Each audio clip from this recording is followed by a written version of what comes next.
بہت سے نمازی حضرات کم علمی کی وجہ سے اور غفلت کی وجہ سے یا جہالت کی وجہ سے کتنے بڑے اجر و ثواب سے، کتنی بڑی فضیلت سے محروم رہ جاتے ہیں، کیوں کہ ایک چھوٹی سی دعا کا اہتمام نہیں کرتے۔ فرض کیجئے دن رات میں 5 نمازیں پڑھی ہیں، 5 مرتبہ وضو کیا،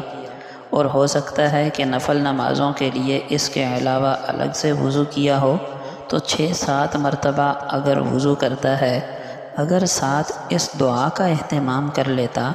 تو مفت میں کئی گھنٹے کی نیکیاں کمائی جا سکتی تھیں۔ سیدنا ابو ہریرہ رضی اللہ تعالی عنہ سے روایت ہے کہ مجھے نبی اکرم صلی اللہ علیہ وسلم نے فرمایا تھا، اے ابو ہریرہ، جب تم وضو کرو تو یوں کہہ لیا کرو، بسم اللہ والحمد للہ۔